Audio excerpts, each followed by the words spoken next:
ਜਿਹੜਾ ਸ਼ੇਰ ਜਵਾਨ ਸੀ ਪੂਰੇ ਮਹੱਲੇ ਵਿੱਚ, ਜਿਹੜਾ ਸ਼ੇਰ ਜਵਾਨ ਸੀ ਪੂਰੇ ਮਹੱਲੇ ਵਿੱਚ, ਲੈ ਗਈ ਗੁਰਬਤ ਉਹਨੂੰ ਇੱਕੋ ਹੱਲੇ ਵਿੱਚ। ਓਏ ਹੋਏ ਹੋਏ ਹੋਏ। ਬਾਲ ਨਮਾਣੇ ਆਟਾ ਲੈ ਉਹਨਾਂ ਦਾ, ਬਾਲ ਨਮਾਣੇ ਆਟਾ ਲੈ ਉਹਨਾਂ ਦਾ, ਜਿਹੜੇ ਪੈਸੇ ਜੋੜੇ ਉਹਨਾਂ ਗੱਲੇ ਵਿੱਚ।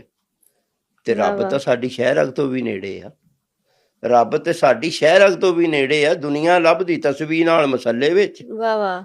ਤੇ ਜਿਹਨੂੰ ਵੇਖਾਂ ਉਹੀਓ ਬੰਦਾ ਸੱਚਾ ਏ, ਜਿਹਨੂੰ ਵੇਖਾਂ ਉਹੀਓ ਬੰਦਾ ਸੱਚਾ ਏ। ਲੱਗਦਾ ਸਾਰੇ ਐਬ ਨੇ ਮੇਰੇ ਕੱਲੇ ਵਿੱਚ, ਕੀ ਬਾਤ ਹੈ। ਜਿਹਨੂੰ ਵੇਖਾਂ ਉਹੀਓ ਬੰਦਾ ਸੱਚਾ ਏ। ਲੱਗਦਾ ਸਾਰੇ ਐਬ ਨੇ ਮੇਰੇ ਕੱਲੇ ਵਿੱਚ। ਤੇ ਮਕਤਾ ਹੈ ਕਿ ਹਸ਼ਰ ਦਿਹਾੜੇ ਹੋਕਾ ਲੱਗਣਾ ਯਾਰ ਨਦੀਮ। ਮਕਤਾ ਐਸਾ ਕਿ ਮੇਰੇ ਕੋਲ ਬਿਆਨ ਨਹੀਂ ਹੁੰਦਾ, ਮੇਰੀ ਕੈਫੀਅਤ ਬਦਲ ਦਿੱਤੀ। ਇਹ ਵੀ ਤਾਂ ਜਦ ਟਾਈਮ ਮਕਤਾ ਆਇਆ ਮੈਨੂੰ ਕਿ ਹਸ਼ਰ ਦਿਹਾੜੇ ਹੋਕਾ ਲੱਗਣਾ ਯਾਰ ਨਦੀਮ, ਝਾੜ ਕੇ ਵੇਖ ਲੈ ਕੁਝ ਨਹੀਂ ਤੇਰੇ ਪੱਲੇ ਵਿੱਚ। ਵਾਹ ਵਾਹ ਵਾਹ।